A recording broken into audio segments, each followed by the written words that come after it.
இது பற்றிய கூடுதல் விவரங்களை செய்தியாளர் சாலமன் விவரிக்க கேட்கலாம். வணக்கம் சாலமன். சர்ச்சை பேச்சு தொடர்பாக மகாவிஷ்ணு தற்போது கைது செய்யப்பட்டிருக்கிறார். அவருடைய ஆதரவாளர் தரப்பிலிருந்து என்னென்ன சொல்லப்பட்டிருக்கிறது? மேலும் கூடுதல் விவரம் என்ன? கடந்த 10 நாட்களுக்கு முன்னதாக சென்னை அசோக் நகர் மற்றும் சைதாப்பேட்டை பகுதியில சொற்பொழிவாற்றுக்காக வந்த மகாவிஷ்ணு என்பவர் அங்க மாணவர்கள் மத்தியில மாற்றுத்திறனாளிகள் குறித்து அவதூறு பரப்பும் வகையில ஒரு கருத்தை பதிவிட்டிருந்தார். அது மட்டுமின்றி பள்ளி மாணவர்களிடையே மத பிரச்சாரத்தை உண்டு பண்ணும் வகையில அவரது சொற்பொழிவாற்றியதாக பல்வேறு கண்டனங்களானது கிளம்பியது. குறிப்பாக எதிர்க்கட்சி தலைவர் உட்பட பல்வேறு அமைப்பினர், மாற்றுத்திறனாளி அமைப்பினர் என பல்வேறு அமைப்பினர் மகாவிஷ்ணுக்கு எதிராக கண்டனங்களை கிளப்பினர்.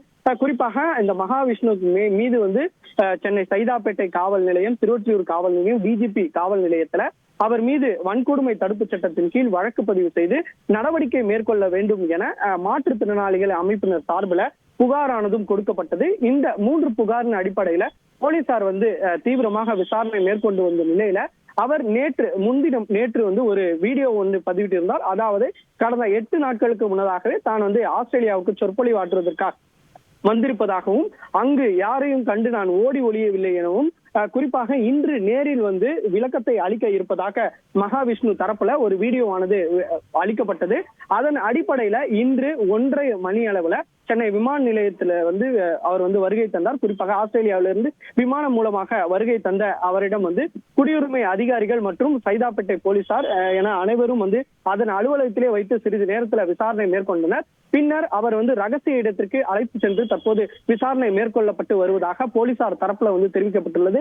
குறிப்பாக இவர் இந்த பகுதியில மட்டும்தான் இது போன்ற அவதூறு பரப்பும் வகையில சொற்பொழிவாற்றாரா அல்லது வெளிநாடுகள்ல ஏதேனும் சொற்பொழிவாற்றுவது இது போன்ற சம்பவத்தில் ஈடுபட்டாரா என்ற கோணத்திலே விசாரணை மேற்கொள்ளப்பட்டு வருகிறது. குறிப்பாக அந்த மாற்று திறனாளிகள் குறித்து இந்த சர்ச்சை கருத்து பதிவிட்டதற்கு காரணம் என்ன, பின்புலம் ஏதேனும் உள்ளதா, எவ்வாறு படித்து இது போன்ற சொற்பொழிவாற்றிற்கு வந்தாரா என்ற பல கோணங்கள்ல அவரிடம் விசாரணை மேற்கொள்ளப்பட்டு வருகிறது.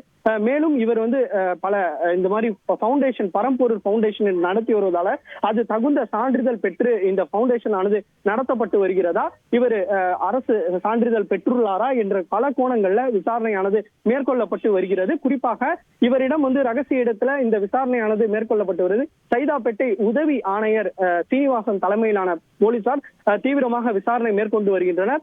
இந்த மாற்றுத்திறனாளி குறித்து கருத்து தெரிவித்ததால இதன் பிரிவின் கீழே இந்த வழக்கு பதிவு செய்யலாமா என்ற கோணத்துல சட்ட நிபுணர்கள் ஆலோசனை அனுப்பப்பட்டு அவர் அடுத்த கட்டமாக கைது செய்யப்படுவார் எனவும் போலீசார் தரப்புல தெரிவிக்கப்பட்டுள்ளது. குறிப்பாக இந்த மாற்றுத்திறனாளிகள் அவதூறு பரப்பும் வகையில பேசியதாகவும் அரசு பள்ளிகள்ல சொற்பொழிவாற்று என்ற பெயர்ல மத பிரச்சாரத்தை உண்டு பண்ணும் என்ற பிரிவின் கீழே இவர் மீது வழக்கு பதிவு செய்யலாம் எனவும், ஐடி பிரிவின் கீழே வழக்கு பதிவு செய்யலாம் எனவும் போலீசார் தரப்புல தெரிவிக்கப்பட்டுள்ளது. இருப்பினும் இவரிடம் தீவிரமாக 1 மணி நேரத்திற்கு மேலாக இந்த விசாரணையானது நீடிக்கப்பட்டு வருகிறது.